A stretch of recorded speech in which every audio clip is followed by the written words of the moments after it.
উঠে আসলো দিনের বাছাই করা সেরা বড় খবরগুলি। চলুন প্রথমে একবার শিরোনামগুলি দেখে নেওয়া যাক। ঢাকার দিকে এগোচ্ছে সেনাবাহিনীর গাড়ি, গদি উল্টোচ্ছে ইউনূসের। তৃণমূল বিধায়কের বিস্ফোরক মন্তব্য, খড়গপুরে ঠিকই করেছেন দিলীপ ঘোষ। বাংলার মুকুটে সেরার শিরোপা, ঢালা প্রশংসা, মোদী সরকারের গর্বিত মমতা। ঘায়েল করা হচ্ছে কেন, শুভেন্দু আক্রান্ত হতেই গর্জে উঠলেন দিলীপ। নির্বাচন ঘোষণা বাংলাদেশে, জাতির উদ্দেশ্যে ভাষণে ছাত্রদের দাবি নস্যাৎ করলেন ইউনূস। সেনার চাপে কি এসব?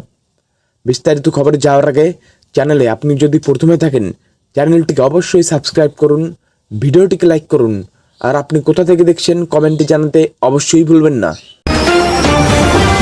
ঢাকার দিকে এগোচ্ছে সেনাবাহিনীর গাড়ি, গদি উল্টোচ্ছে ইউনূসের। গদি উল্টাতে চলেছে ইউনূস সরকারের। বাংলাদেশে কি সেনার শাসন শুরু হবে? তুঙ্গে জল্পনা।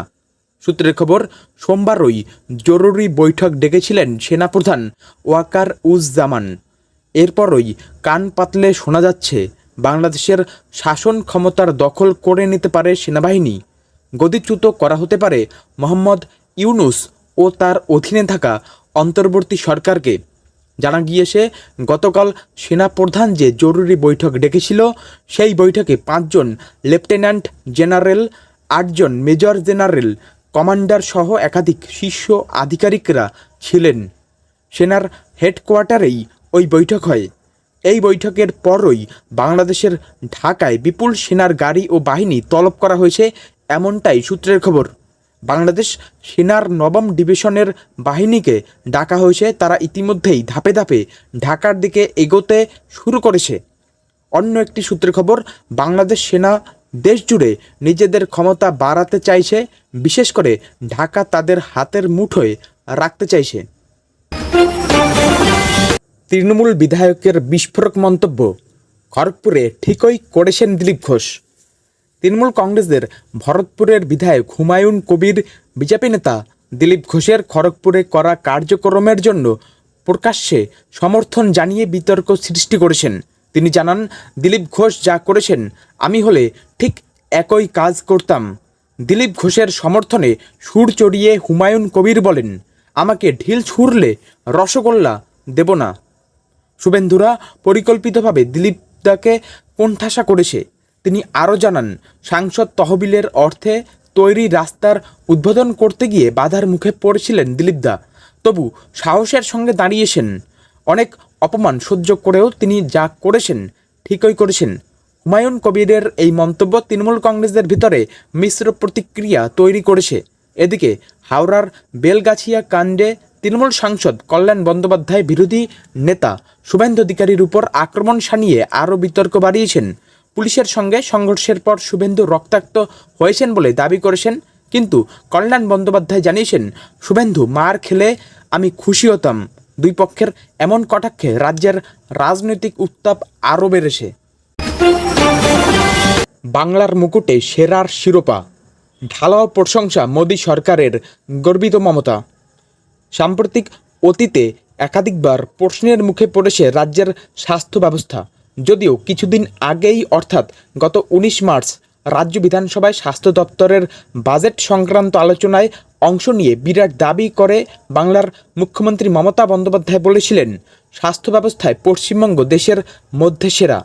মুখ্যমন্ত্রীর সেই দাবিকেই এবার মাত্র কয়েকদিনের মধ্যেই সত্যি প্রমাণিত করল Indian council of medical research. ICMR প্রকাশিত রিপোর্ট বলছে, পূর্ব ভারতের মধ্যে স্বাস্থ্যক্ষেত্রে গবেষণা প্রতিষ্ঠান হিসাবে সেরার শিরোপা পেয়েছে বাংলার দুটি মেডিকেল কলেজ, যার মধ্যেই প্রথমেই রয়েছে কলকাতা মেডিকেল কলেজ আর দ্বিতীয় স্থানে রয়েছে SSKM, অর্থাৎ সেরা স্বাস্থ্য প্রতিষ্ঠানের নিরেখে একেবারে শীর্ষস্থান দখল করেছে বাংলার এই দুই সরকারি মেডিকেল কলেজ। নির্বাচন ঘোষণা বাংলাদেশে, জাতির উদ্দেশ্যে ভাষণে ছাত্রদের দাবি নস্যাৎ করলেন ইউনূস। সেনার চাপে কি এসব? অবশেষে চাপের মুখে জাতীয় নির্বাচনের সময়সীমা ঘোষণা করলেন বাংলাদেশের অন্তর্বর্তী সরকারের প্রধান উপদেষ্টা মোহাম্মদ ইউনূস। বৈষম্য বিরোধী ছাত্রদের দাবি নস্যাৎ করে জানিয়ে দিলেন ডিসেম্বর থেকে জুনের মধ্যেই ভোট হবে দেশে। প্রথম থেকেই ছাত্রদের দাবি ছিল ক্ষমতাচ্যুত শেখ হাসিনার ফাঁসি না হওয়া পর্যন্ত নির্বাচন হওয়া উচিত নয়। ভোটের থেকেও তারা মুজিব কন্যার বিচারের দাবি জানাচ্ছিলেন। এদিকে দেশের আইন শৃঙ্খলা পরিস্থিতি নিয়ে ক্রমাগত সরকারের উপরে চাপ বাড়াচ্ছে বাংলাদেশের সেনাপ্রধান ওয়াকার উজ্জামান হুঁশিয়ারি দিয়েছিলেন, এমন কিছু করবেন না যাতে আইন শৃঙ্খলা রক্ষার ভার কাঁধে তুলে নিতে বাধ্য হয় সেনা। ফলে বিশ্লেষকরা বলছেন, সামরিক শাসনের ভয়ই এবার ভোটের সময়সীমা বেঁধে দিলেন ইউনূস। ঘায়েল করা হচ্ছে কেন? শুভেন্দু আক্রান্ত হতেই গর্জে উঠলেন দিলীপ।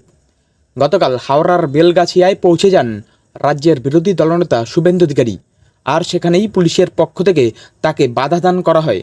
এমনকি তার হাত দিয়ে রক্ত ঝরে বলে পুলিশের বিরুদ্ধে শুভেন্দুবাবু অভিযোগ তুলেছেন। আর সেই বিষয় নিয়েই এবার পুলিশকে কড়া ভাষায় আক্রমণ করলেন বিজেপি নেতা দিলীপ ঘোষ। প্রসঙ্গত, এদিন এই ব্যাপারে দিলীপ ঘোষকে একটি প্রশ্ন করা হয়, আর সেই প্রশ্নের উত্তর দিতে গিয়ে তিনি বলেন, একটা ঘটনা ঘটেছে, সাধারণ মানুষ সেখানে পীড়িত। সেখানে রাজ্য সরকারের নেতা মন্ত্রীরা যদি যেতে পারে, তাহলে আমাদের বিধানসভার নেতা তিনি কেন যেতে পারেন না? তাকে আটকানো হচ্ছে কেন? আর আটকানোর পরেও যে পুলিশের তাকে সুরক্ষা দেওয়ার কথা, সেই পুলিশ তাকে ঘায়েল করে দিচ্ছে। তাকে ঘায়েল করা হচ্ছে কেন? তাহলে কি পুলিশের ওপর ভরসা করব না? পুলিশ কি তৃণমূলের মতো কাজ করছে?